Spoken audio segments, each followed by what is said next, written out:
What up, gang? Hey, what's happening? Welcome to Podgis. This is episode 97. 96. 96? It might be 95. I don't know. I don't even know. We're gonna let it name itself. We're gonna be neoliberal parents who have a baby and go, we're gonna call it X. We're gonna put a big X on the birth certificate. And when it's old enough, it'll name itself. That's what we're doing with this episode. This episode will find its way onto airwaves. And it'll just find its way like the little, like, fucking, not Never Ending Story, Land Before Time. Like Littlefoot in Land Before Time, this episode will finally find its way. Very much like Littlefoot did, I assume. There were 13 of those movies. I think he made it eventually. He must have made it eventually. Can you imagine 13 movies of Littlefoot? He wasn't that iconic. I mean, I kind of remember him. Brontosauri are my favorite dinosaur. I was going to say animal. Brontosauruses are my favorite animal. I like petting them. You see them out on the street, somebody walking their Brontosaurus. It's so cute. What's up? How are you guys? How are you? I'll give you a second to respond. Oh, that's cool. That's interesting. Well, my life is more interesting than yours. No, what a mean thing to say. Can you imagine being in conversation with somebody and you ask them how they're doing and then you just stare blankly at them while they talk? Just they can see that you're not listening, and then you go, okay, my life is more interesting than yours. Do that. I dare you. Musa, you'll try it. Oh, I totally will. Okay, you got to try it. I do it all the time. You got to try it, and you got to tell me how it goes. Right. My life is more interesting than yours. And then just walk away. Start a conversation with someone, say my life is more interesting than yours, and then ditch, blow that joint. Put on a pair of sunglasses and be like, fuck you, I'm out. What was I? Okay, so, I want to get something right out of the gate. I've got a half a bone to pick with you. Okay? So you encouraged me to get a blue check on Twitter, yes? Okay. And I took you at your word. I was like, okay, these seem like good reasons. Right. Because it puts you at the top of the comments. It pushes your account. Well, it puts you in a better place in the algorithm. Okay. Yeah, it gives you an advantage. Yeah. Right. And I like that. I do.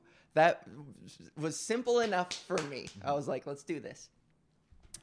But now, first of all, I ain't growing fucking shit. Well, yeah. My crops are barren. I'm posting thirst trap. You got me posting thirst traps, and it's not working. Twitter content is hard because a lot of it's written, and so I'm trying to get good at copywriting. So we're going to be focusing on that in the future. But for now, it's like just posting the clips and having that exposure. I mean, it's another couple thousand views. But videos don't do well on Twitter. They'd get a couple hundred to 2,000. Well, this is the thing. So it's not so much that. I'm hoping it pays off because look, your reasoning was so good that I was like, it's cheaper to buy a year, so I'll just slap down a bigger chunk of money for a whole year. And now blue checks are the laughingstock of fucking TikTok or of Twitter.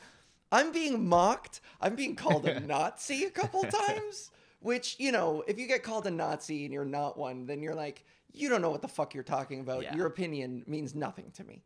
But I'm still being associated with Nazis, and I don't like it. Does anybody seriously think you're a Nazi? I don't know. It's Twitter. Some people probably do. Do you want those people as fans? No, I think they're stupid. But I want them to be a number in my follower count. I don't mind if stupid people make my number higher. I don't mind that. All right, fair point. But it's hard to go on Twitter when every comment I make, someone's like, get a load of this fucking asshole. And everyone points and laughs at me for the wrong reasons. I don't like it. Well, I mean, so even celebrities need to pay for it now. Like LeBron James needs to pay for it. And so did he? Or did I'm pretty sure he does. Well, there's like a couple celebrities that Elon just gave it to as promotion, but most celebrities have to pay for it. Like I know a lot of musicians got it taken away, and a lot of them started paying for it. So yeah, it's like it depends if you want to be the rebel who's like, oh fuck it, But I mean, come on, I feel like I've been swindled, not by you, but by Elon and by Twitter, and I just also, there's a part of me that doesn't feel good giving him my money. I'm like, oh, I don't like it. I don't know. You're not giving him the money.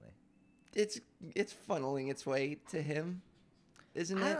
Not really. I mean, okay, well, it depends. He owns the company. Yeah, but that doesn't mean you're taking a huge salary. I mean, if you look at the company's total worth and how much he's taking, it's probably a small percentage.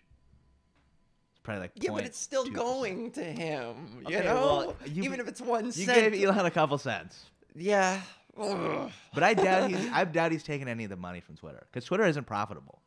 No. Is it tanking? Twitter is going down. Yeah. But I think that's a lot of the fact that, okay, you look at like Jeff Bezos bought the Washington Post, right? He bought the Washington Post, or was it another? I think it was the Washington. Let's spread misinformation. About the Washington Post. Okay. And a lot of other billionaires will buy sources of media to control the stories that are sent out because the stories will affect their company's worth. And so Elon buying Twitter is just the next level of that. Okay. And so I think a lot of media is just trying to influence the stories about Elon to tank Twitter to make sure that he doesn't get some kind of influence because that's where a lot of people get their news. Yeah. You talk to most people about... You think it's an intentional smear campaign against him? I think... Have you seen his fucking feed? He's doing it to himself. I don't know. I think he's a big character. But I really think there's an aspect of it where he's like trying to... Like, the reason why he's so wild is in response to the media coming at him. You know what I mean? I really think that's what it is.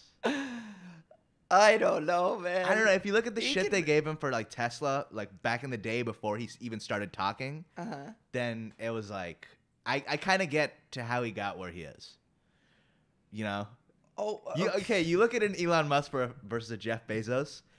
Jeff Bezos is private about the kind of shit that the media scrutiny does. Because you remember how we talked about how, no matter who you are, the media scrutiny gets to you? I feel like to them, I'm sure it does as well. This is no Dark Knight. He's not fucking Two-Face, Harvey Dent, an icon in the community. I think he's just like doing a bunch of. I think he's just doing a bunch of coke and shit. That's what I think Jeff Bezos is doing. I think he's doing coke and fucking hookers. But I think Elon Musk is like, I'll buy that company too. He's a child. He's like, I'm gonna buy Twitter and just be annoying to people. And whatever. He's a good businessman. He can get away with it. Is he though? Yeah, he buys a company or he starts a company. He puts somebody in place and then he just owns it. That's what the idea is. If he's the richest guy in the world, then I can't say that he's a shitty businessman. Yeah. Is he the richest guy in the world? No, he's not. No, this. Not since Twitter. No, never was. Never was. The richest guy in America. He was 8. No, but if you look at the Saudi families, so like they're trillionaires in the world. They just don't have to release the information because they're in Saudi Arabia and all these different parts of it. Fucking oil money, huh? Yeah. Let's get into oil here. Yeah, baby. Yeah. Hey, if you have oil, let's talk. If you have, if your backyard, if you put your ear against the ground and you hear like a bubbling of oil, then let us know here at Podgis. We'll invest in some equipment. Let's partner up, and then we'll do the podcast on location at your oil rig in your backyard. Let's get into oil so we can be billionaires, and we'll buy Twitter back and give it back to the people. No more blue checks. We're gonna make orange checks where you pay less, but you're cooler. We'll do a cool smear campaign against blue checks and make cool orange ones. The socialist checks. Yeah, if you're a socialist, we'll do orange checks. Communist red. Let's just categorize everyone. Everyone can announce who they are on Twitter. Somebody was telling me, by the way, that the reason I get so many fight video algorithms is mostly this friend of mine kind of blamed Twitter itself for it, and is like, people with blue checks are likely to fit a certain description. This is what he told, which makes me even more paranoid about this blue check thing, that like I'm being stereotyped and categorized in a group I don't want anything to do with. Ew. Yeah, but I mean, by existing, that happens. By being born, that happens.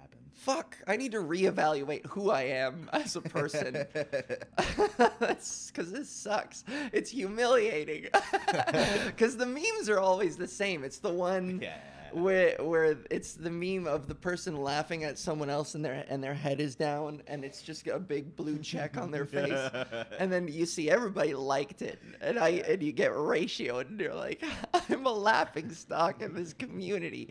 I don't want to be a part of Twitter anymore. What is this Blue Sky? I keep hearing about Blue Sky. Do you know anything about that? I have no clue. So this is what I know. It's the original, I think, creator of Twitter is just making another Twitter now. And it's like structured all the same. And it's better regulated against hate speech. Don't roll your eyes. Don't roll your fucking... Okay. Go ahead. There's a reason he didn't scale to a deca-billion-dollar company. There's a reason. Okay. And that being? Because he wasn't as good of a businessman as Jack Dorsey. Okay. Jack Dorsey was a better businessman. He came out on top. And then eventually, well, I mean, you know, I eventually could say Elon Musk he's got it now, but it's a little different if you buy the business, you know. But Jack Dorsey was a better businessman. Jack Dorsey is the former owner of Twitter. Yeah. Okay. Yeah. And I think he scaled him. it to become a deca-billion-dollar company. Uh-huh. And I think there's a reason why it wasn't worth that much before. Okay. And that's because Jack Dorsey was a better businessman. And the previous owner of Twitter, or the creator, didn't have the skills to make it that business that it was. Uh-huh. And maybe 10 years down the line, okay, maybe he has some of the skills, but we'll see. Okay. Can you do me a favor and fact check me on this? On like who owns and runs Blue Sky? Just so I don't get it wrong. I don't want to spread misinformation like fucking Twitter does on the regular. We ain't no fucking Twitter around here. I'm a good blue check. I'm a pick-me blue check. Okay? I'm a pick-me-ass blue checker. Jay Graber. Oh. Who the fuck is that guy? Jay Graber. Jack Dorsey sounds like a cowboy name. Hi, y'all. I'm Jack Dorsey, and I catheter. Do you catheter? My pee hole don't function with the same muscular stability as it used to. Pee just comes dripping out of my cock while I'm riding my horse. I'm Jack Dorsey, and I ride with a catheter in, so I don't piss all over my horse. We can cut all that out. No, we're keeping it. Jay Gruber. See, now he sounds like, isn't that the villain in Die Hard? This is the CEO. Graber was named as the first CEO of Blue Sky in August 2021, 2 years after the project was first announced as a Twitter initiative. So she worked on the Zcash cryptocurrency happening. So she has other... Yeah, okay, so she worked for Twitter in the past, but I don't think she started it. Okay. But hold on, let's see the owner, checking. Is that CEO? I guess in the meantime, in summary of my point, I'm stuck. This is the thing. Like I said, I bought a year's subscription to this fucker So I'm stuck being a laughing stock for a fucking year. I didn't just go month by month when I saw how everybody was fucking laughing at me. I could have been like, well, that's it for my month subscription. I'm not going back. I bought a fucking year. I'm locked in to this plight of mine in which everybody thinks I'm a fucking idiot, turd, Nazi bitch. Okay. Ugh. I figured this out. Fucking sucks. Okay, go for it. So Jack Dorsey is an investor in Blue Sky. Okay. Yeah. He's an investor. Yeah, it's a decentralized social media platform, which is like it's using crypto technology. Okay. Yeah. Is that risky?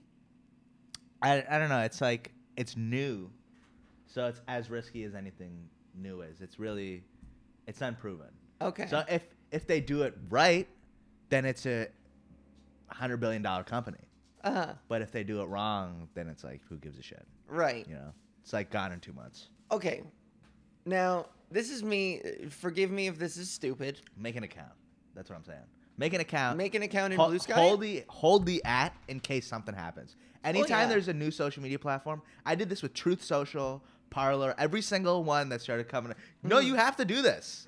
I think it's a good idea. Any single social media platform that comes up, you have to claim the @ I claimed my TikTok @ back in like 2019. Yeah. Like when was it first blown up? Like mid 2019, right? It was like early 2019. That feels so long ago, but like, yeah. It's like 4 years ago. That is pretty. Yeah, that makes sense. 4 years is a good time chunk. And this is the thing. I was slow to TikTok. It took me fucking 10 years to finally get on Twitter. Now I'm using Twitter that I never really used to. It took me a long time to like get up to speed. I was just a Facebook person for the longest time. And I was like, it's fine. I'll just grow a following on Facebook. But like now I want to be on top of this shit, you know? Right, yeah. What was that one where people could talk, but that never really went anywhere? Clubhouse.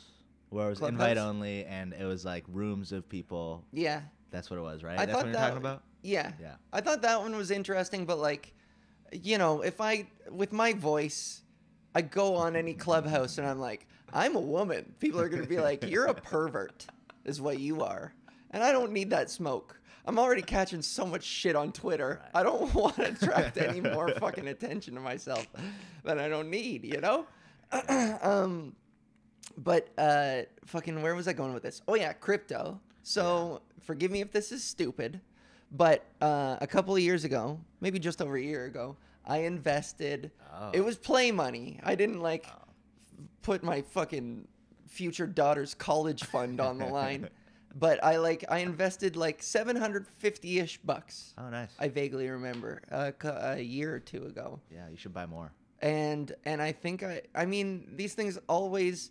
It's just you long-term diamond hands, right? You just wait for it to. Yeah, that's kind of the way. That's the idea. Yeah. If you buy a bunch at once, then it's diamond hands. But what I do is I'll buy like a little bit every day, and then once it goes up like 5%, I'll sell. Because when it goes up like 5-6%, it's reliably gonna go down another, another 6 to 7%, and then you buy again, and then you just keep growing your money. And every day I put another $1 into both Bitcoin and Ethereum, and I just keep doing this. Okay. I have like, I was about to say how much I have, but we could talk about that off the podcast. Yeah. We don't need the detail. I've got a good amount, and I'm trying to buy more because right now it's like it's under 30,000 USD, and there's like anytime it's at like both Bitcoin or Ethereum. 36,000. That's CAD then. Oh yeah. So anytime it's at like these really key numbers, it goes up, then it goes up a bunch, and then it crashes. So it's like now is the perfect time to just make a bunch of money. If you're if you check it a couple times a day, you can kind of get away with making trades. Interesting. I mean, 6 months ago when it was at its lowest, that would have been a good time too. I tried to get my dad to invest in Dogecoin back in 2016. Isn't Dogecoin a laughing stock though? Now, but if we would have invested $100 in 2016, that would have been like $10,000. Okay. In 2021. Yeah. That would still be worth like $10,000. I don't know. All of these things, it's easy to retrospectively look back and be like, that would have been a good idea. But like, there's so much different crypto shit out there, and 99% of them fucking fail. So like, you never. How can you accurately predict what's gonna work in the future and what isn't? Well, Bitcoin is like, I've read a lot about this stuff. I'm well versed on it. I'm more well versed than the average person, but somebody who's really into it knows more than me. Okay. So Bitcoin and Ethereum are the two namesake. Bitcoin is number one. Ethereum is like number two. Ethereum's like, it's like Coke and Pepsi in like America, where like Coke has like 90% of the market share, but Pepsi has like 10%, and but Bitcoin is its own thing that can hold value. It's hard to like make transactions with and make these technologies with. Ethereum is like better for developers to use, and there's like more promises when it comes to the technology, so that's why people invest in that. Bitcoin is like the gold of crypto, and even though it's really volatile, it's like, it's as stable as you're kind of gonna get. What's more American than panning for gold? Yeah. Yeehaw, go 49ers. Fucking, let's move on. That got too smart for me. I didn't like it. Hey, out of the way. Journo. Out of the way, Journo. You cutie pie. There's so much I wanted to talk about. Oh yeah, okay. Let's move on to something fun. So, not that this hasn't been. You know what? Talk. Come on, how fun is it? Let's pivot into a segment of the archives, you guys. So this is a new thing we've introduced where I go way back into my archives of notebooks filled with comedy notes and like old shit. So we're starting from the top basically. And an episode or two ago, I read my very first stand-up note in my little notebook here. I have tons of them. So this fucking segment is gonna go on forever. And we're starting with like the deepest dives when I was like 17 years old and I didn't know how to be fucking funny. And so, we'll see if there's some diamonds. Let's see if there's any gold to be mined in these hills. Yar. Why is he a pirate now? I don't know. That would be cool to do a show about a pirate who pans for gold. That's a thing, right? Cross genres. Let's forget I said that. I just like the idea of a pirate panning for gold. All right, here we go. So this is it. And I'll try and paraphrase where it gets lame, but this is a bit about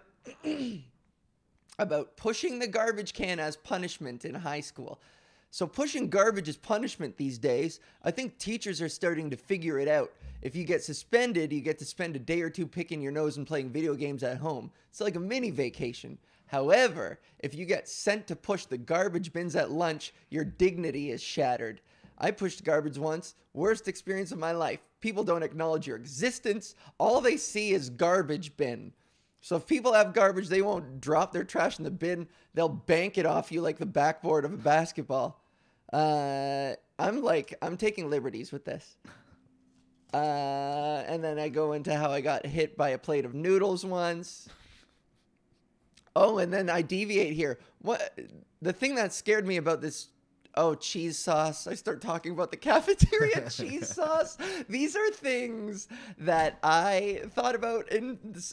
You know what? You write what you know. And at least to my credit, I wrote what I knew. And what I knew was garbage bins and cheese sauce. By the way, where does the expression smooth as a baby's bottom come from? Were a lot of babies being harassed before this expression came along? And how would you even use it, really? Man, this girl was so fine. She was so beautiful. And her skin, man, when I touched it, woo-wee! Well, what was her skin like, dude? Have you ever touched a baby's ass before? 17-year-old me. Anyways, back to the garbage pushing. And then there's a lot more stuff about garbage pushing. Basically, when you're sitting on that cafeteria bench with your friends, lunch in hand, you're a somebody. When you're driving around the cafeteria with your dumpster, you feel like a nobody. I will never get in trouble again thanks to the garbage pushing duty. This is about rehabilitation. And essentially what I was saying was that being a garbage pusher in the cafeteria is like having a blue check on Twitter. That's what I was getting at. It's come full circle. So I think that these are silly and fun. I would rather I decided paraphrase like that than read word for word. I think reading the bits is not, it doesn't translate well. Yeah. If you were to read it word for word, it would have to be live in front of an audience because I feel like there'd be a bigger kick to that. We talked about the idea of bringing it in front of a live audience. I still think that's a good idea. Yeah. Yeah. Oh, I still love that idea. And we got to talk about the show this weekend. Dante's reaching out to them today. Okay. Yeah. Is it this week or next week? Next. Okay. Next week. Yeah, I was going to say. Oh man, it's not that I'm lazy. It's just that I like having a very specific, I just want to be in front of the camera. I just want to be funny and charming. Don't give me any planning shit. I don't care. I don't want to do any of that. It's my Achilles heel. No, I get it. Yeah. You get it. Thank you. Being in front of the camera is my Achilles heel. The only thing I like is the planning. Yeah. Yeah. Awesome. All the rest of it is like too much. Good. Yeah. This is what makes us a good team. Yeah. I love it because, I would just rather give work to everybody else. Just, hey, you take care of it. And then I'll check in every once in a while and be like, hey guys, I didn't like the one thing.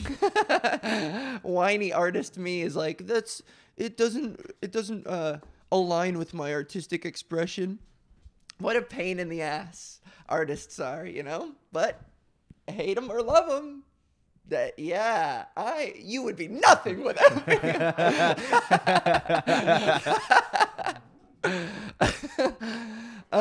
Speaking of artists, I don't know. Okay, we'll see where this goes. But hey, by the way, if you're watching, I keep looking over here because we have a special guest in the studio.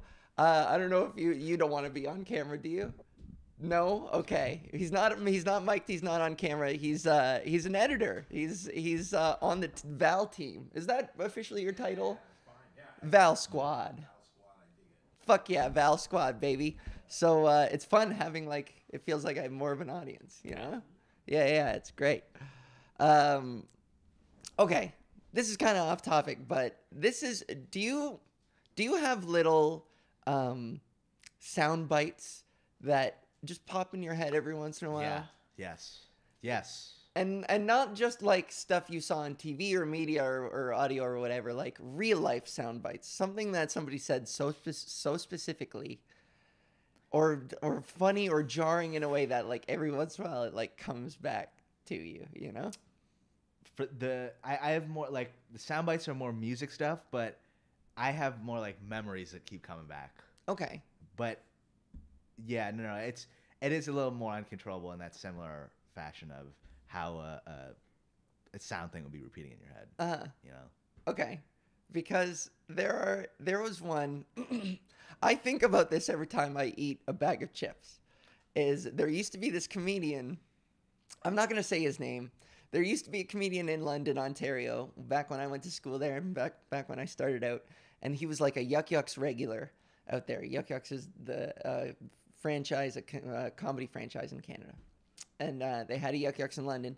And this guy had a bit that my friends and I would mock all the time because of the way he delivered it. He had this bit about, he was this Italian guy who had a kind of New York Bronx sort of thing to him. It would be like, yeah, so I was kind of like Andrew Dice Clay, but like not nearly as fucking good. Amateur as fuck. So he had this bit that used to do well anyways, but it was his delivery that's always stuck out in my head. He would talk about how he was sitting with his friends and and they were watching the game or whatever, and they were sharing a bowl of chips. And out of nowhere, the friend is like, "Hey, have you ever fingered your girl's asshole? Have you ever stuck your fingers in your girl's asshole?" And he just starts talking about like fingering his girl's ass. And then this comedian, the punchline goes, "Yeah, I don't mind the idea of fingering my girl's ass, but Jerry, get your fingers out of my chips." and they would always get a laugh. But this is the thing. Every time I saw him do that bit, the pause in between "get your fingers out of my chips" the pause just kept growing and expanding and expanding. And so my friends and I would have an inside joke where it would be like chicken. It would be like first one to break the silence. After someone says the first line, you would go, "Get your fingers."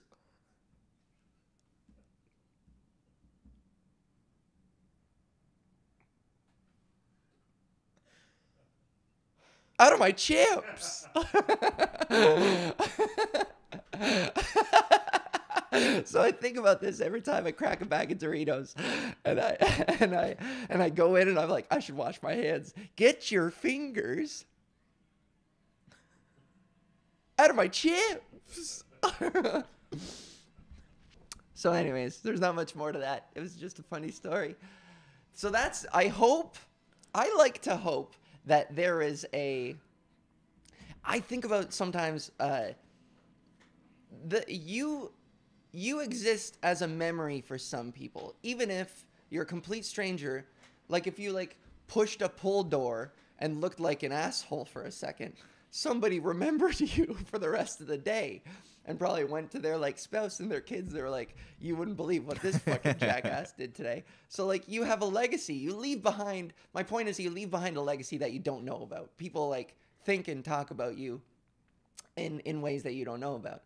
And I think there's something kind of special that I feel like I haven't seen this particular comic who did that joke. I haven't seen him in years and years and years. I think he quit a long time ago. But like his joke lives on through me and my friends and now in this podcast. And I hope it becomes an earworm to some people out there where like every time you fucking crack a bag of chips, you're like, "Get your fingers out of my chips." Like it has an eternalness to it, and I think that's really profound. I think that's cool. Oh my god, that's gonna be the only thing left of this guy in 100 years. Yeah, he like, oh my god, I just pictured him like gambling away all his family's money. They leave him. His wife takes the kids. And he dies, and no one comes to his funeral. And then all that's left of him, the last memory that lives on of his is "Get your fingers out of my chips." That went really dark. I know I went really dark there. That's life. That was pretty dark. Good thing I didn't call him out by name. You should. I was gonna ask you what this was. I mean, we'll look him up after this and see what he's up to. You took the last thing from him. Now it's not even his joke, it's yours. Yeah, now I stole it. Yeah, I took the last thing from him. It's mine now. It belongs to me. Wow. Yeah, joke thievery. Man, London was crazy for joke thievery. That was a wild 5 years because, like, there was another guy who, again, I won't name, but he, like, I think he's a radio DJ now. I think he moved on from stand-up into DJing. But, like, he was, for a 3-year stretch, the local Yuck Yucks go-to host and booker of amateur night, which was this coveted position in the community because, you know, we're all trying to grow in a small city like London. These things really matter. There's a scarcity of opportunities. And so, like, being the host and booker of amateur night, that's a lot of power. Oh, yeah. And they gave it to a guy who stole jokes always. Like, his pretty much his entire act was stolen from, I remember calling him out about a Nick Swardson thing that he did. I think he stole from, like, fucking Whoopi Goldberg. This tall, lanky white guy. And so I remember me and a handful of other comics took like a principled stance and at one point boycotted Yuck Yucks and we're like, we're just not going to perform there if you're platforming comedians who don't put the work in and who steal jokes. And this is bullshit. And this is when I became jaded. This was officially the moment that jaded me as a comedian. I remember the owners of that club sent out like a mass message to all the comics to be like, you don't like it? Too bad. They pretty much explicitly were like, we're going to turn a blind eye to all this shit. We have better things to do. You all just sort it out. This guy's our guy. Deal with it.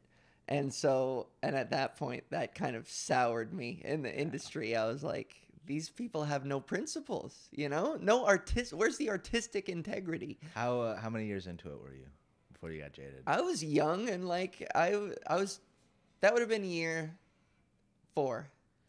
Yeah. 3 or 4. Yeah, it's always like 2 to 4 years in. That's when you get the first sour taste in your mouth, and you're like, oh, these motherfuckers. Yeah. I became very, that was a real eye-opener. Yeah. That, like, the only people who are going to police joke theft are other comedians, it seems like. Yeah. The community itself is the only thing that's going to manage that. Because, like, joke theft is fucking rampant on social media. Like, if you have a big platform, you can just cherry pick from smaller accounts and never face any consequences. Right. Ever. Which is a fucking shame. It sucks. And so the only justice to be had in joke thievery is a reputational thing within among your peers. Mm-hmm. And that doesn't feel like it's enough. Mm-hmm. Like, you should lose gigs and opportunities and jobs because of it. And maybe, like, the community has some power over that to, like, perpetuate your reputation as a joke thief. But it doesn't feel like there's enough justice for joke thievery, in my opinion. Right. Yeah, and I feel like social media mucks it up a lot more because sometimes there is parallel thinking. A lot of comics will use that as an excuse of like, oh, it was a parallel thing. But sometimes it does happen, and I wonder how much of social media exposes like, oh yeah, a lot of like comedians in 3 different cities. A comedian in Chicago, New York, and Toronto all have subway jokes, and some of them overlap, a little bit. And how much of that is this, that thing of parallel thought, and who gets put in the crossfire of like, oh, you stole this material, and how does that affect people? Yeah, there's a lot of like context and gray area and coincidence a lot of the time, right? Where like parallel thinking, it's a thing. Like I've been accused of joke theft for a couple small things that were sincerely parallel thinking. Like I want to be really careful about that shit, right? Because it just doesn't. I can't deliver a joke if I know it's been done before. It just doesn't. I can't let myself get away with it, Mm-hmm. But I used to type a lot of my jokes in all caps on social media just because I thought it was funny. To like no punctuation, just all caps, like I'm just screaming, Even if it's minutia, if it's mundane, it's just hilarious to see this. Especially when you're scrolling, it's jarring to like scroll and then see this all caps thing about like, I don't know, fucking a Tim Hortons breakfast sandwich joke or something like that. And you're like, wow, was it that important? Was it that urgent? So I always thought that was funny. And then there's a comedian named Courtney Gilmore in the community who popped up on the side. She like grew a following quicker than I did at the time. And she used to do the all caps thing. She used to post in all caps. And so people started accusing me of stealing from her because they saw her do it first and then came back to me and were like, you're stealing from Courtney. I was like, it's just hitting the caps lock button. That's all it is. Which that infuriated me. So I did it a lot more sparingly. But like in moments, in accusations like those, at least personally, I can walk away feeling like it's not joke theft. It was a thing I thought of on my own. It was a thing I was doing. But, like, it's better to just skip being called that altogether. Yeah. And just, I guess it's hers now. She gets to do the all caps, and I don't anymore. I still do it every once in a while because I think it's funny. Yeah, a lot of people are looking for reasons to attack each other, too. Yeah. And that's just one easy thing. Like, I feel like between comics a lot of the time, like comics are more forgiving with the parallel thought stuff because they see it a lot, and I'm sure they run into it. But for an audience member, I feel like they don't understand that the same way. And on social media too, the way like people bandwagon, like there have been a couple situations online with like I remember Louis C.K. and Dane Cook. I don't know if do you think he stole? Do you remember this? I do. I think. In cases of like his and maybe sometimes Robin Williams, although I have read that he like literally, he knew what he was doing in stealing jokes. But in the case of Dane Cook, I'm willing to give him the benefit of the doubt. Did you see the episode of Louis where they sat across? Yeah, from each see, other that's and had why. that That's why I conversation? kind of, you know. I thought that was really enlightening Yeah. because they both, in the end, it was kind of that scene was it let you decide. Right. Yeah. Because they both still kind of stood firm in their positions. And I thought what Louis said about Dane being this rocket ship of material generation and just this big, rocket ship just pulled some of, maybe subconsciously, some material in with him. Right. And like I'm inclined to believe that. I don't know if it's deliberate joke theft, but it's probably an idea that may have just floated into the ether Right. of the back of his mind. Yeah, but And see, felt original enough that he like went for it. you yeah, know? but that's so much different. That's so different than like, you know, being in the back of the comedy club with the notepad. Yeah. And like, Oh, yeah. And then the pause here, and you know. Yeah. That's different. Yeah. Than just. Who knows? Maybe the comic I was talking about before saw Andrew Dice Clay go, "Get your fingers out of my chips." And I was like, "That's good. That's good. This is gonna make my career." But okay, this joke theft thing is interesting because I'm actually really curious. People can fucking comment about this particular conundrum I'm in, and I'm curious to hear your opinion too.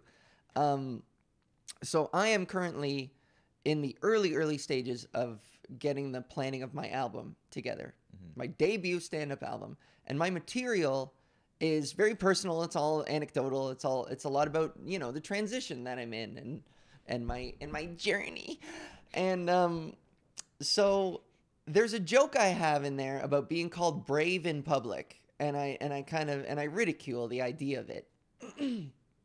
And I really love the joke, and I think that honestly, as a title for my broader album, I think "So Brave" is beautiful. I think not only does it stem from one particular joke, but it's ironic, but also not quite. There's a subtext of like it's true. I'm brave as fuck, yeah, but at the same time, I'm not taking it so seriously. You know what I mean? It's serious, but it's not. And I just love that there's layers to it, I feel like. But so I just love it. I'm in love with the name. But I have a trans male friend who's transitioning the other way from female to male. And he and I have been joking about being called brave for a while now. And same thing with the Courtney Gilmore thing. He's kind of paralleled off, and he's written material about it, and he posts about it, and I've branched off, and I do it too. Mm-hmm. So it doesn't feel there's a feeling in the pit of my stomach that's worried that the idea isn't exclusively mine. Okay, well, I mean, yeah, but okay, if you're gonna go from that perspective, how many other people have thought the same thing? You know what I mean? I'm sure a lot. I feel like this being called brave in public is a very relatable trans experience, you know? Right, and I think that's why it's such a great album title. Because it's like it comes from a joke, and it's a broader thing that people, you know, kind of can tangentially understand. Yeah. And I don't know, if I were you, honestly, the only thing I would be concerned about is getting this person to sign like, "Hey, you're not gonna sue me," like a. Yeah.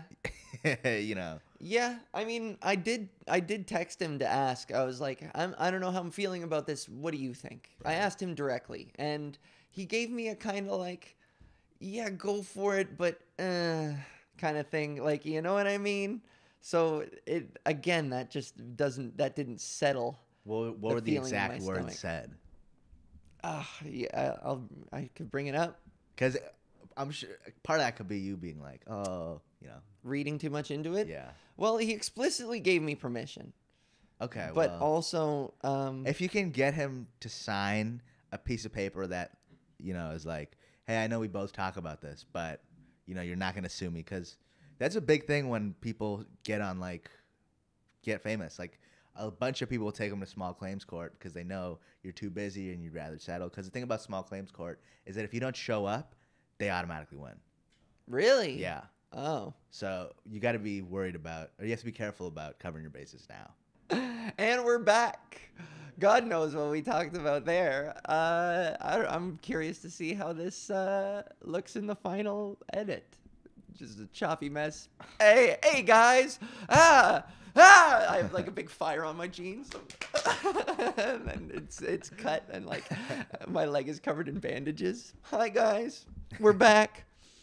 Shall I consult my notes? Oh, okay. This is another thing.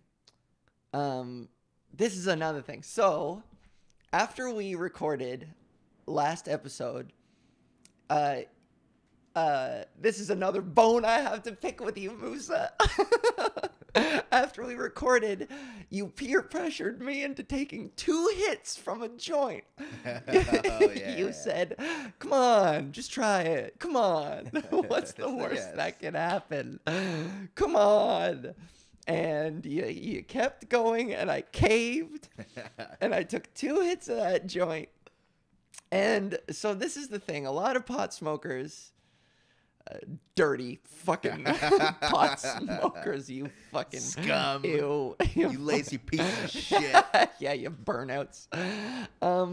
A lot of pot smokers always insist they're like, either you're not doing it right, or you didn't have the right strain, or whatever. You had the purple Skittles, man. Yeah, and you're always wrong. You're wrong. No, yeah, a lot of people are. You just enjoy it differently from people like me. I think I just have a paranoia thing going on, an anxiety thing that I just can't get over. It's supposed to be like that. That's why I smoke. I like the anxiety. You see, you're laughing because Really? you know, but I like the anxiety. I start my day like, No shit. I start my day. I take a shower. I do all this kind of stuff, like the basics. Like I have a cup of tea, coffee, or whatever. I roll a joint. I smoke it, and every single day without fail, I'm like, oh my god, I need 20 minutes to just sit here, stare at the wall, reliably. Yeah. But it's just after that period of time, it's fine. That doesn't sound you get used to it. Pleasant at all. But once you realize that it's like the drug, that's what it is, like the come up makes you anxious, then you can kind of get over it, That sounds so masochistic. I don't know. Maybe it's because I smoke a little too much, but... Yeah, I think so. You fucking dirty hippie burnout. But, okay, so my thing is, so surely you understand, it's like I smoke pot and then I get paranoid, and I smoke pot and then I get slow and I can't articulate myself, and I can't like behave normally, especially when there are people around. I don't know what to do with my hands or my face, and it's just, and I'm so in my head, and then I worry about being paranoid, and then the cycle just keeps exponentially perpetuating itself. But I was like, you know what? I'm going to document my trip home. And so these are some of the things I noticed. My first thing that I wrote is, do my stories take too long? I fucking got on the train and was like, oh man, my stories are too long. Everybody thinks I'm boring. Wait, like when you tell stories or Instagram stories? When I tell stories. Well, see, now you got me paranoid about my Instagram.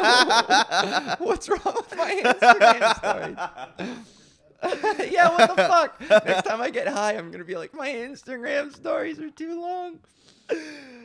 I was thinking, because the rest of the note I talk about, whenever this episode comes out, the Olivia bra story, the sports bra story. Mm-hmm. And I know that at the end of that story, I made a joke where I was like, well, this felt like a water cooler story that I just told, I at least like turned it around at the end, but I got paranoid about it here. And I was like, nobody's going to listen to Podgis anymore because of that bra story that I told.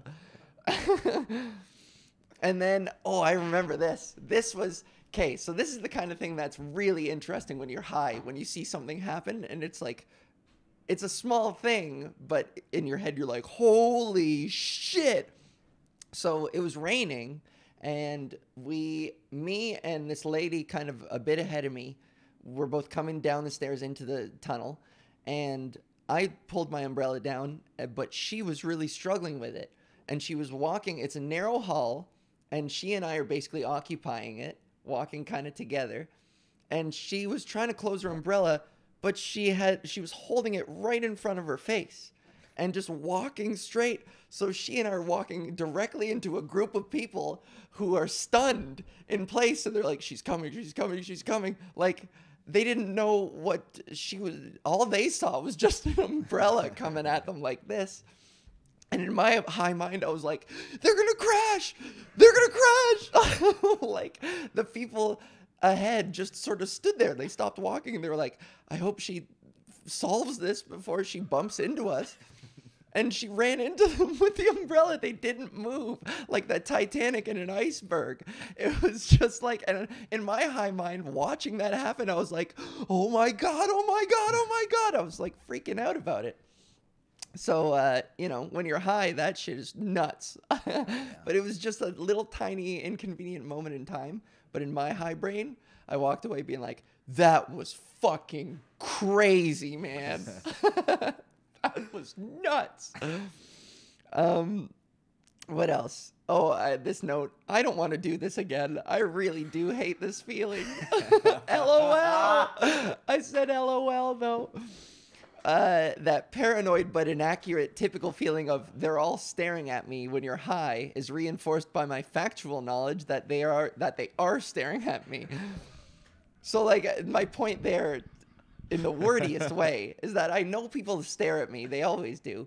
But now that, and when you're high, you're always like, are people staring at me when they're not?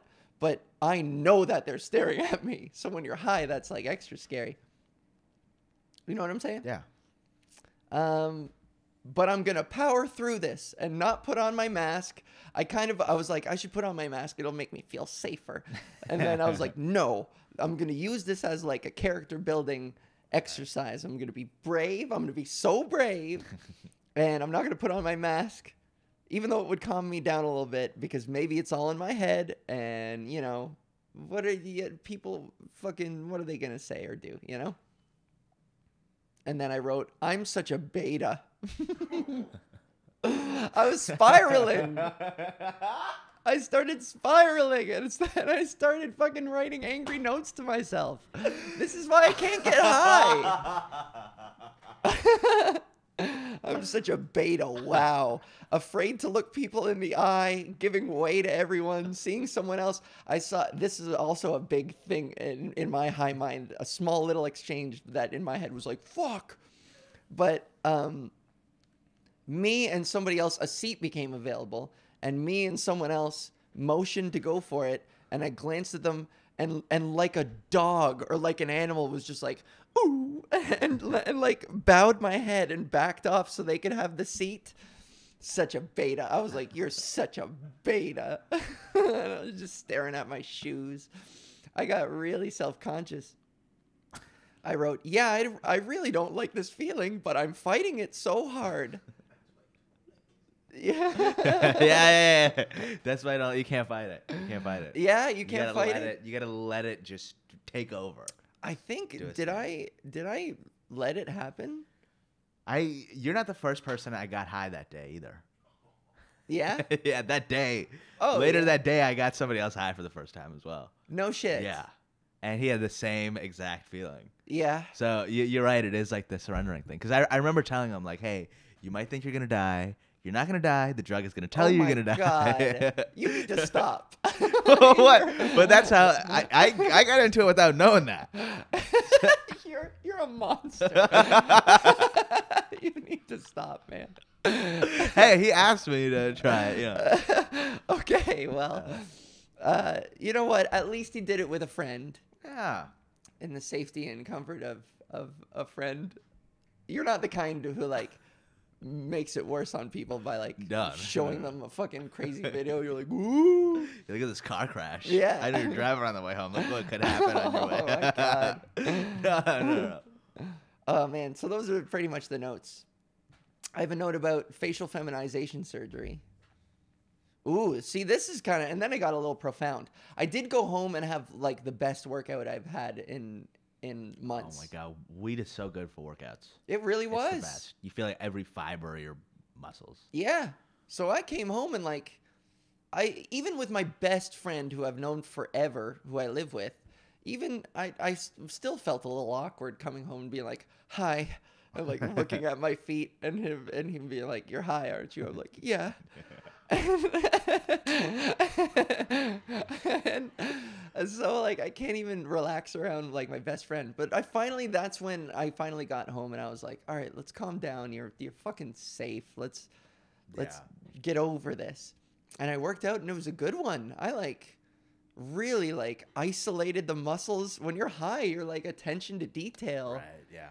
So every exercise that I did, I really isolated the muscle and my form was impeccable. Right. Yeah. And I pushed myself a lot harder than I normally do. Like I did more. Yeah.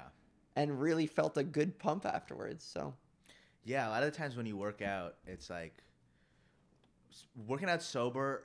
If I'm in a bad headspace, I can't bench as much. I can't deadlift as much. I can't, But as soon as I take a hit of a joint and it pulls me into the moment and I'm like, okay, I'm high. I have to be aware of my form. Otherwise I could get hurt or blah, blah, blah.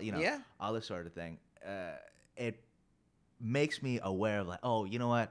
All right, I can add another 10 pounds. I can do another couple reps. I can, and you just come out better for it. Yeah. And it's that thing of like, you remember how we talked about the TTC and like the statistics of, how likely you are to get killed? Uh-huh. I have to go to the statistic thing because weed makes you so paranoid. And that's the only way I can get to, I'm safe. I'm like, well, I haven't been, I go out super high. And I'm like, well, I haven't been kidnapped and murdered before. That's the only way I can. Yeah, not bad. I like that logic. Yeah. Yeah. So you know what? Live and learn. I'm not doing it again. Thank you for trying. But and surely I'm gonna fall for it again someday, where somebody's gonna be like, no, trust me, today, trust me, you can trust me. I remember getting high when I was your age. Getting high was so new, and I think everybody had a certain expectation for what it would feel like. Right. That we all like acted more high than we were. Right. Yeah. Like I remember one of the first times we hotboxed my buddy's Jeep, and this was like flip phone era too. Right. But one of them like put on just some kind of screensaver. It was just flashing lights and shit, And once we were all sufficiently high, he just went from person to person like flashing the shit and waving it in their face, and they would laugh hysterically at it. And I don't think any of that was real, because I remember in my head seeing it and like feeling like I had to fit in with everybody and like think it was hilarious. I like had to convince myself that there was something funny about this, even though in my head I was like, yeah, I guess it's kind of funny. It's more funny that we're sitting in a car going like, so I decided to laugh at that instead, pretty much. Yeah. Yeah, I mean, it's the same thing of like going to a party and drinking it as a kid. Yeah. It's I saw this on Twitter. It's like this guy posted, he's like throwing a party at like a college, and he's like, I gave everybody non-alcoholic beer, and then he posted a video of everybody acting like they're super drunk. No way. It's the funniest shit ever. Yeah. Oh, it's that's funny. It's such a funny prank to play on people. Yeah.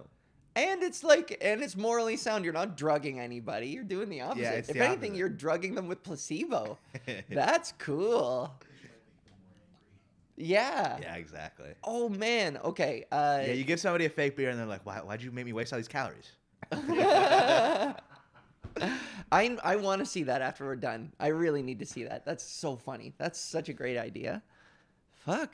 What is reality, What is sobriety? What are our mental states? I know. I'm trying to drink more. You're trying to drink more. Well, because I want to smoke less.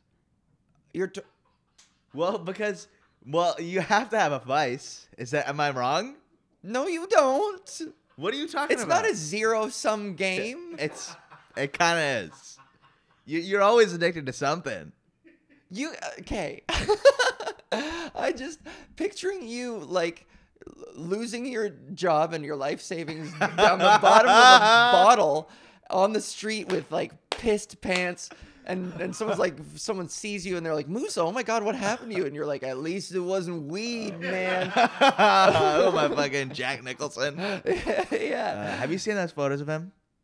Oh, doesn't he look bad? He looks bad, but aging. there's like tons of photos of him having peed his pants in public. Oh, yeah. Oh no. Yeah, you know what I'm talking about. He doesn't. It could be like a condition though. No. This is a thing he's like been on record for. Like he just doesn't hold it. I'm pretty sure that's bad for you. Jack. If he has to go, he has to go. Jack Nicholson pisses himself as policy. Yeah. Okay, I'm like looking I was this thinking of up. somebody else. No. So I watched this news show called Weekly Weird News. You Okay. should both check it out. Weekly Weird News. Okay, I'm gonna have to check this out. Today. I think Val, you can find it. Weekly news. Weekly Weird. Weekly weird news. Okay. YouTube channel called Internet Today. Okay. That's just all the weird stuff that happens on the internet. Okay. Yeah. Fun. Weekly Yeah, weird a lot of news. I'm fun gonna stuff. write this down on my phone. Weekly weird news. I'll send you a link later. Yeah. Okay, cool. Yeah. Remember that. No, but I think in Canada, alcohol is just as bad for you as marijuana because all the stuff they spray. I think everywhere alcohol is just as bad as. No, because they make the argument like, oh, weed, it's a plant. But here they spray it down with all these chemicals and, shit like that. And so I feel like unless you're getting homegrown stuff, then the argument of like, oh, it's healthy for you doesn't really hold up. Yeah. But still, it's like drinking is better. Like for like behaviorally and the way it affects you, it's better. Because it's like you can't drink all day. Well, you can, but it's different than smoking all day. Because you can smoke all day a lot easier than drinking all day. I've tried both. Yeah. I've tried both, and only one of them works well. The smoking does. Smoking, you can do it all day. Yeah. I do it all day. So wait, are you planning on drinking all day? No, I'm planning on like drinking at the end of the night. Yeah, Come I on, am sincerely concerned Drinking at at the this end of the line night. of logic here. I'm gonna cut back on weed by drinking more. I drink like once a month. Okay. Maybe See, bringing that's it up to healthy. like 3 or 4 times a week. Oh God. What, like 4 or 5 drinks a week? Is that bad? Musa, no. I'm sure you have like 5 drinks a week. You're I drink a comic. lot. Yeah, so get out of here. 5 drinks Yeah. a week isn't bad. 5 drinks a week isn't bad at all. One Yeah. drink a night on the weeknights. Okay. On the weekends, what reason do you have to fucking? You're you know good. what I mean? That's fine. I just didn't Come on. like the way you said it at first. It sounded like you're like replacing a weed habit with alcoholism. Next time you see me, I'm gonna come down with a bottle of gin. Like, what's up? Yeah, let's fucking podcast. Oh no, I liked you better on the weed. Yeah, but you did suggest 1 or 2 episodes ago of like having a drink while we do this. Yeah, I'm it's not nice. opposed. No. We'll see. I won't get too crazy. You could even fucking give me a non-alcoholic beer and tell me that it's real. See if I'm that shit happens to me.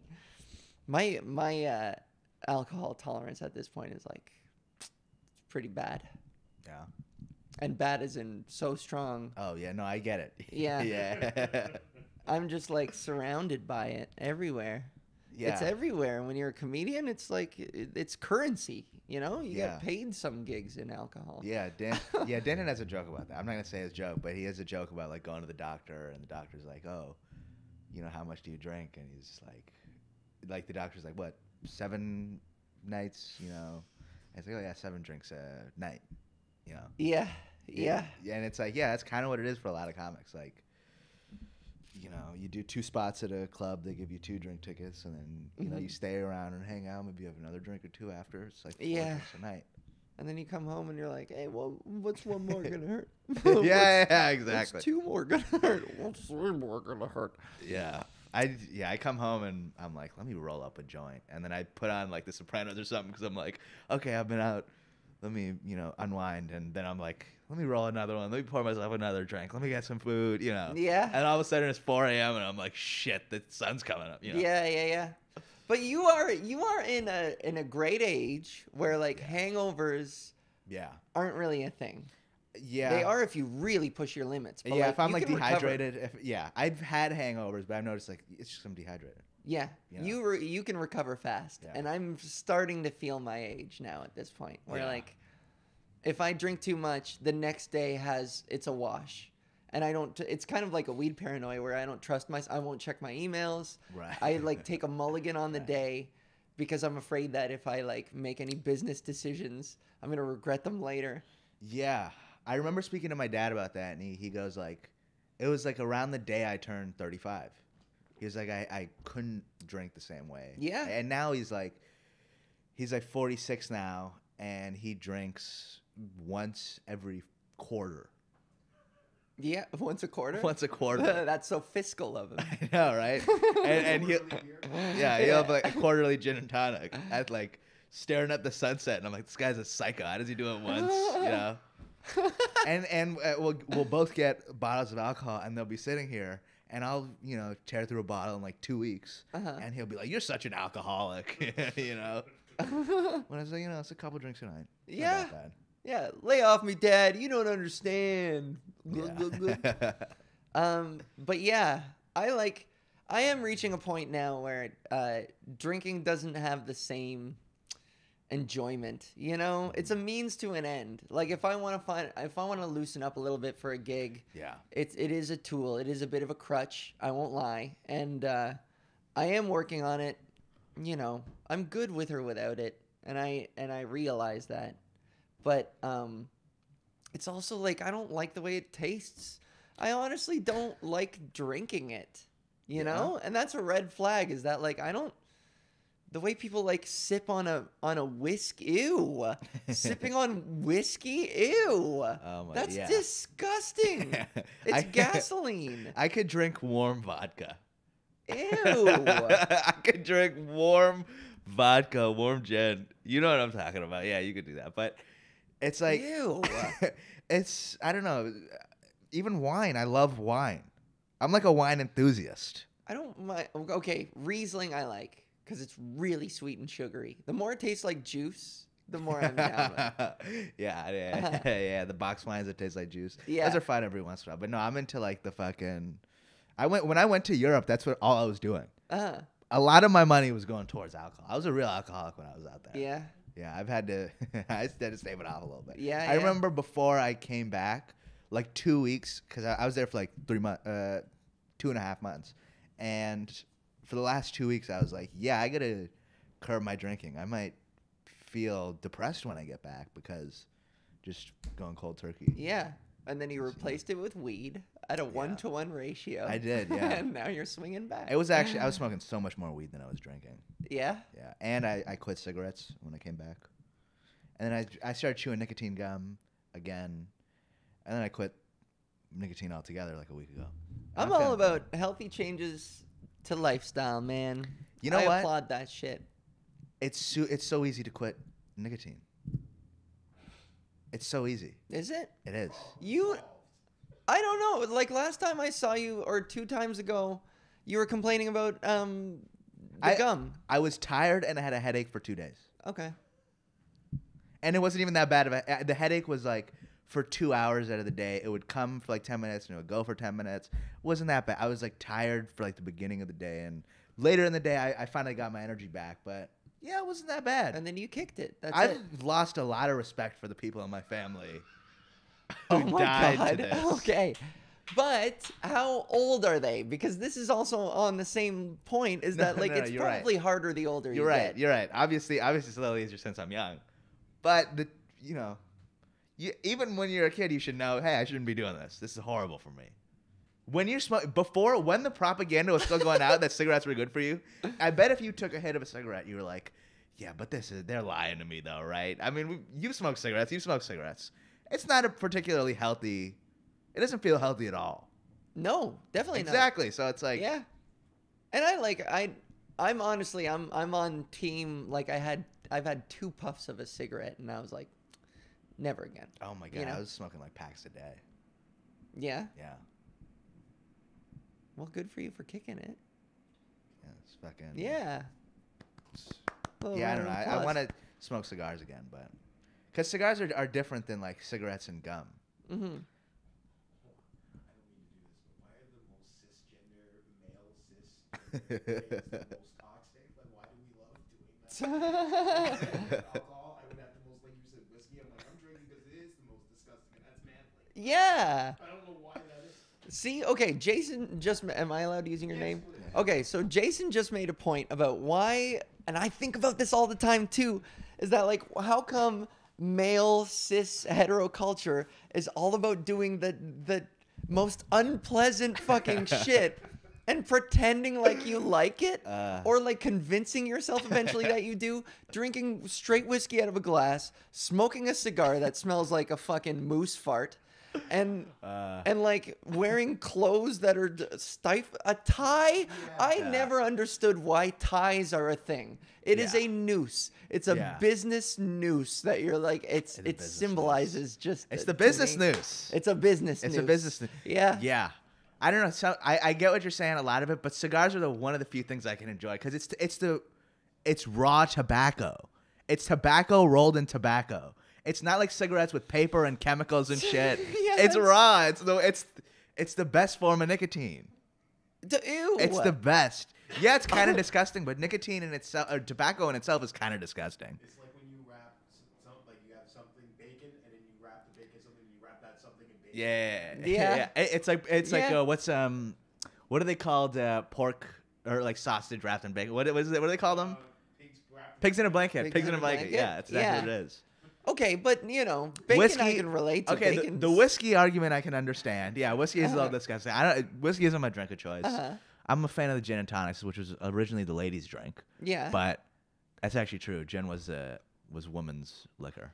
But I would also extend that to clothing. So like in my transition, I've come to learn that like women's clothes, some of them are uncomfortable, don't get me wrong. Some of them are meant to accentuate different things, and like, that's not exactly the most comfortable. Like stilettos are rarely comfortable. Wow. But if ever. I mean, I've worn a pair or two, but eventually, your legs get sore. But as far as fabrics go, men aren't allowed good Why are you all depriving yourselves of good fabric? Women get like satin and silk. I know some men have silk, I don't know, boxers, I guess, every once in a while, but it's like a treat for you guys. Yeah. When otherwise everything's made of fucking sandpaper and armadillo bones and shit. You gotta pay for it. Yeah. Yeah. Why? Because when the majority of working men wore suits, men had more money because they were the only ones working, and so they could get you to pay for more. And so now with like, I mean, there's obviously a whole bunch of reasons in like cultures and workplaces and all this kind of stuff why suits have become less popular. But I think it's like, I don't know. I've worn really nice suits that were comfortable, and so I think it's just like, sometimes you have to pay for them. Sometimes some people don't produce nice ones, and it's hard to find it. Yeah. You know. I have a hypothesis. Okay. Okay, Jason has a hypothesis. Sure. Yeah. Speaking to the mic. You can cut across. Go for it. My hypothesis is that as society kind of went from working with your hands to working behind a desk, people who work behind a desk used to dress in a more comfortable manner when it comes to fabrics, like you said, right? Mm-hmm. And so people who had to work with their hands had to work the everyday jobs in factories or farms and stuff like that, took pride in the fact that, I'm not like these soft people behind a desk. I'm a real man who has to work with his hands and scruff on his stuff, and I got all this alcohol to get over the fact that I have to work 18-hour days because I'm a man. Yeah. I think that's primarily where it comes from. Okay, see? Well, that just confirms that it's all a projection. Mm-hmm. Yeah, I think a little bit, but I don't know. I still think there's some nice. If you get a suit that really fits you, it makes you feel good. The self-esteem that you get from it. Okay. Obviously, I agree. I don't like modern suits because it's from the 1800s. It's old. We need new shit. We need something nicer. We need a version of this. We need something. A lot of the things people wear, like boomers' idea of like, blue denim and all this kind of, boomers are like, jeans. Yeah. There's something to scoffing at jeans? Yeah, because it's like, it's not, you're not dressed formal. up. Yeah. But there's something to when you dress up, you got self-respect, and you're holding yourself a certain way. I feel like we need a version of that. We need a new, I don't think it's going to be the suit, but everybody has their thing. And something that speaks class is what you're saying? No, not speaks class. When you put it on, like it's like self-respect. You know what I mean? Like, I remember I was talking to Danton about this actually. When I work from home, or now that I'm working from home. I wasn't working before. I've only ever worked from home, but it's like I used to just dress like shit, and now I take a shower and I put on this and that, and I, do all this kind of stuff to make myself feel like, okay, I'm a regular person. I'm going out in the world, Sure, I'm doing something. Even if I'm not seeing anybody, I don't even have a meeting or anything. Just myself for the whole day. I need to feel that level of self-respect, and I'm sure you have people in your family who are like, oh, hey, put on something comfortable, and they're wearing khakis, and they're like, oh, I am comfortable. Yeah. Do you have people in your family like that? I'm that person, basically. I've come underdressed for like Christmases and shit and gotten like the side eye. No. I mean, like, put on, like, you're relaxing at home. Oh. And then, like, put on something comfortable, and then, like, oh, I'm wearing khakis. I am comfortable. Oh, like, yeah, that yeah, kind of, yeah. like, you're probably your dad or something like that. Like, Yeah. that's how my dad is. Yeah. Right? And so it's just a matter of, like, self-respect. Yeah, my dad will still tuck in a t-shirt, and it'll be like... Exactly. Yeah, my dad does that, too. Let loose, man. Cut loose, dog. Yeah. Untuck. But my dad's a cool guy. My dad isn't like a khaki-wearing dork, all right? My dad's a fucking G. Where are we at? 120. 120? Yeah. You want to do fight me and then wrap it up? What's that? You want to do fight me and then wrap it up? Yeah. Oh, yeah. Yeah, I forgot about... Oh, shit. Do you have a fight me subject? Oh, shit. Huh? Oh. Do you want to take an oppositional stance on like fair weather fans and shit like that? Yeah? Okay. All right. So I'll set the stage for this.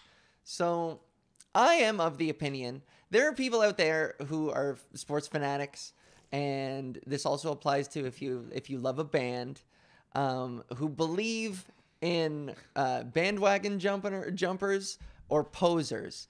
And typically that means like you've bought into the hype late.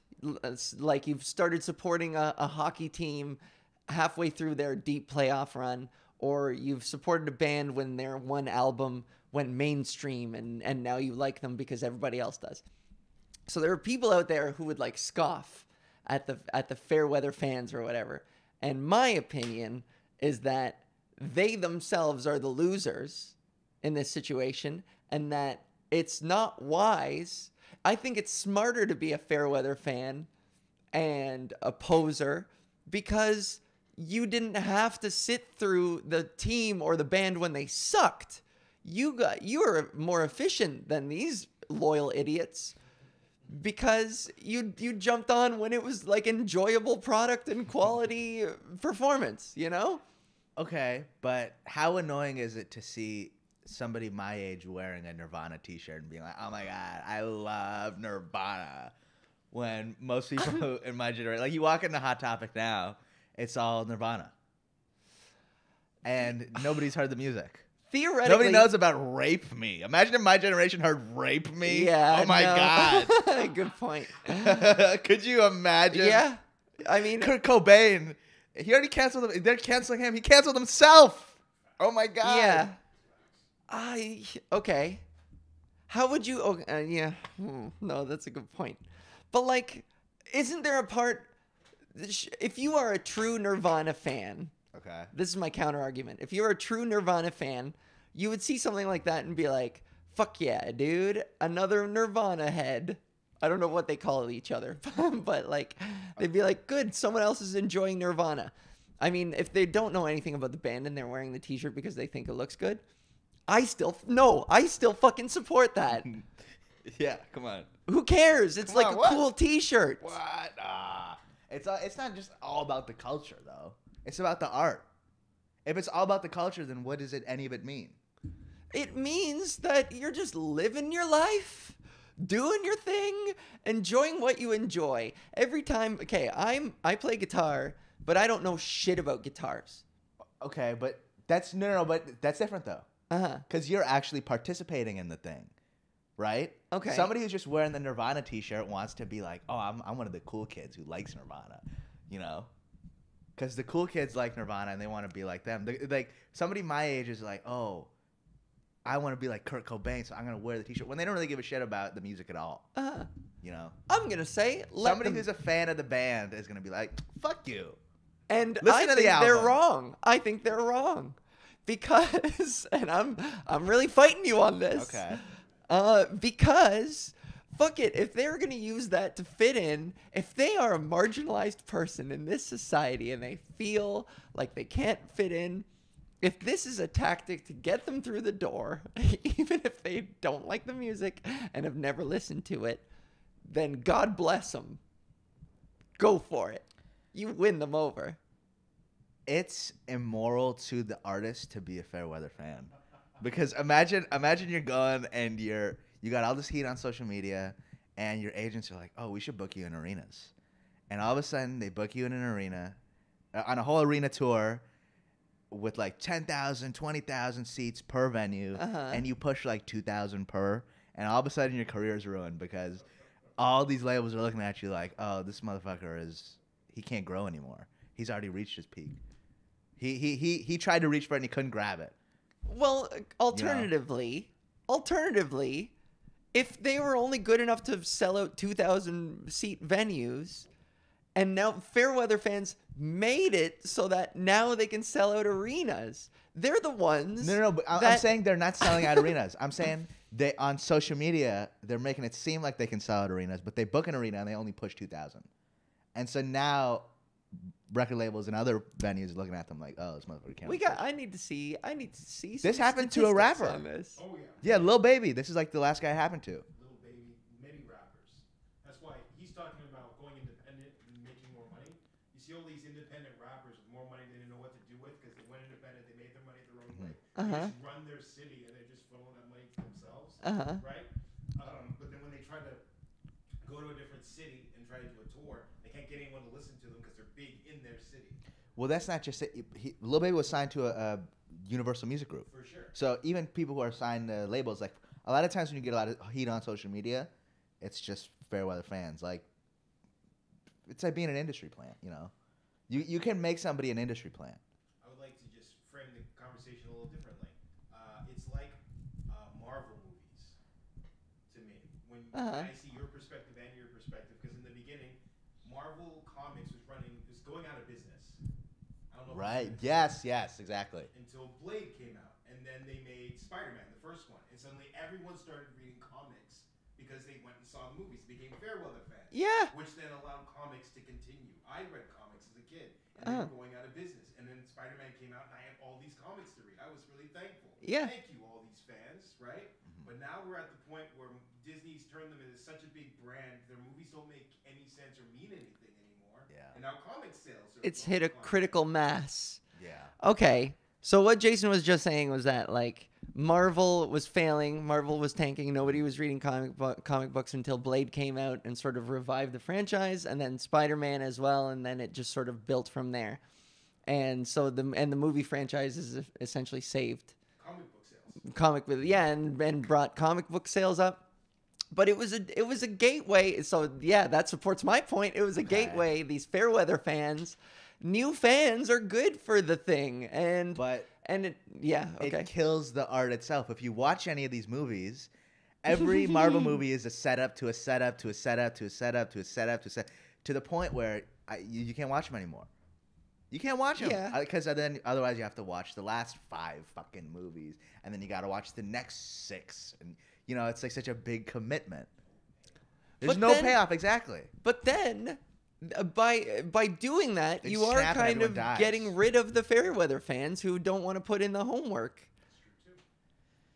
and who aren't as obsessed that they just don't want to like put in the work to. So what? Watch Everybody all the should shit. just be milkable. Everybody should just be milked for all the dollars they have. That's Is that what we are? Are we just consumers to be? We're cows to be milked for our dollars and cents. Unfortunately, yes. That's all we are. In a capitalist society, You know that's what? all we are. I mean, we're filming a podcast right now, so we're making a Marvel movie right now. Let's do it. We are participating. But like, what alternative do we have? No, you that's a know? good point. That's a good What are point. we supposed to do? Not participate in society? Get fucked. Yeah, I some like communists, society. socialists. I don't know, live in a cabin somewhere. Even if you're living in a cabin, you're still participating in something. Fuck that. My grandma's Jewish. I'm here for the gold coins, baby.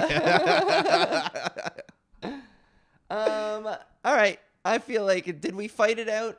Yeah. My point is, okay, I also wanted to add one more thing. Like for sports, that's why I think it's sad sack shit when I look at like a sports fan be like looking around the bar at all these, like the girlfriend wearing her boyfriend's baggy like Leaf sweater and being like, she didn't fucking belong here.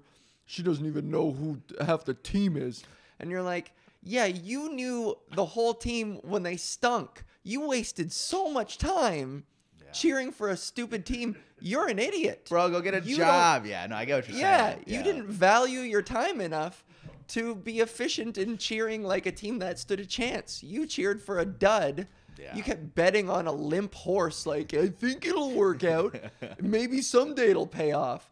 Like, congratulations at all your wasted time fuming at your fucking shitty goaltending or whatever. You know, you were a sucker in this situation. Yeah, and now you can't enjoy it when they get good because you're sitting around looking at everybody like, no, this is my thing. No, you fucking shithead. I think fair weather fans are equally as losers as the people in the fan base who get mad at the fair weather fans. Okay. I think they're both they're equally losers. But I think the people who are actually enjoying the thing for the thing, they're the winners. Exactly. But isn't that what a fair weather fan is? Being like, hey, this is no. me. A fair weather fan is jump on. Is someone who's there for the hype. A fair weather fan is like, you know who's a fair weather fan? Drake. He talks about this. He goes, there's a clip of him on Instagram that I saw where he goes, I'm a fan of two basketball teams, the Raptors and whoever LeBron's playing for. Yeah. And that mentality of like, oh, whoever LeBron's playing for, that team. It's like, okay, I get LeBron, but the team is like, that's a fair weather fan. Okay. The hype, the culture and everything coming around. Is it though? Because he's a LeBron fan. That's he's been loyal to LeBron. But the way he framed it was like, no, I support the team when LeBron's there, rather than LeBron himself. I think those are two different things. Yeah, but why would you cheer for a guy but not his team? I don't know. I still think they're losers. Find some shit you like. I don't know. Okay, then you're calling me a fucking loser. Yeah, maybe you are. Maybe you are a fucking loser. No, fuck you, man. But like, maybe the year the Raptors won, I was a fair weather fan. I jumped that bandwagon hard, man. Because like, the Raptors sucked for their entire franchise until this year. And it's hard to stick around and watch. It's hard to watch them fucking flail around. And then... what's wrong with enjoying hype? The whole city fucking celebrated when they won. That was really special. That was really cool. It was a party. What's wrong with enjoying hype? We needed it. Yeah. And like bandwagon jumpers like me who learned who all the players were that year, it was a fun little pet project. And now that they suck again, I'm like, I'll see you at the next one. No. I remember when they won, and I liked that. And I remember I bought a hat for the day, and I wore it just because I was like, oh, yeah, fucking, it's the city. But I never pretended like I gave a shit about basketball itself. Yeah. Well, same. Yeah. Exactly. Yeah. Okay. Well, see, you weren't really being a fair weather fan then. You were like you're supporting the city and the team, like showing out to an event where everybody's outside is different than being like, I love basketball. I think what you're saying. I get what you're saying. Right? Yeah. I think he's saying like it's a fan who didn't care about the thing before, but now that the thing's popular, is trying to make it their identity, where other people made it their identity when it was nothing, and so those. Oh. You know what I mean? Not even made it their identity, but just liked it and followed it. Oh, just like it. I feel like. Yeah. No. See, now separate someone. You were making a good point, and then no. I mean, like I agreed on what a fair weather fan is, but I think everybody else who just liked it and followed it is like, there's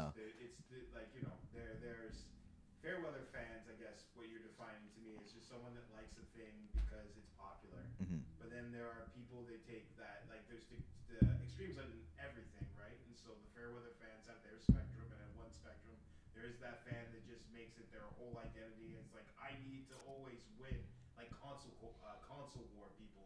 Oh yeah. Oh, that shit. Right? Those fucking like, losers. PlayStation. If PlayStation's not the biggest thing in the world, I'll riot. Yeah. And it's like, man, you weren't even alive when PlayStation 1 came out. Like, Right. your first PlayStation was a PlayStation 4. Yeah. I think any spot in fandom is earned. If you like a thing, you like a thing, right? So it's not, you don't have to be there for its inception and its origin to really enjoy a rich experience, right? But Yeah. like, I do think that said, I mean, Jason mentioned the console wars. That shit and Apple versus Android people are so pathetic to me. Like people arguing, like I don't know, people who make a joke about, well, you're a fucking Android user, Yeah.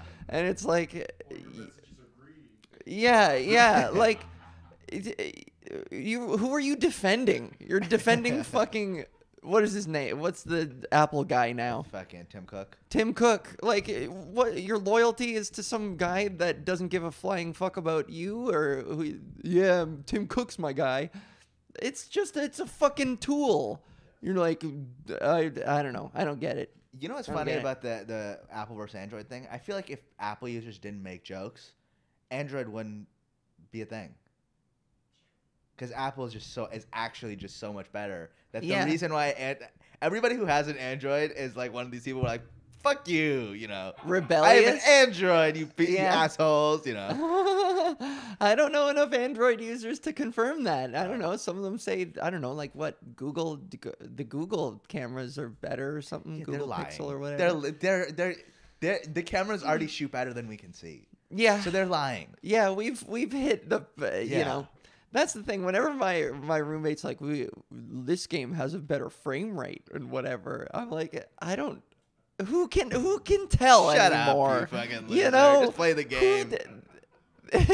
Like the human eye, what is it? It sees things at 60. It's 30, actually. It's 30? It's 30. Okay, then like why does it matter if it's 120 frames per second? yeah. Like if my eye really can't perceive the difference, then who cares? You know? All right.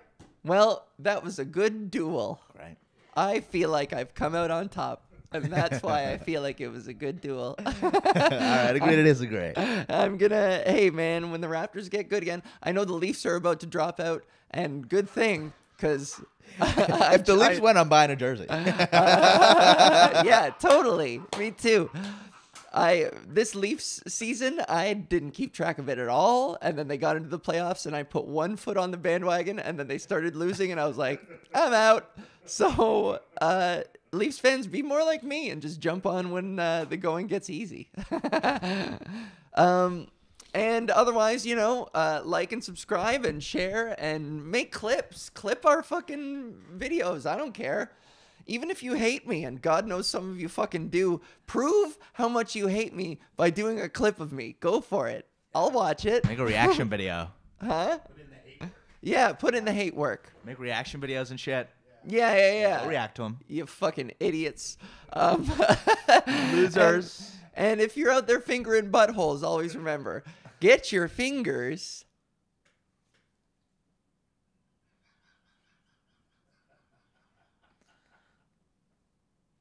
out of my chips. We'll see you next week. Bye.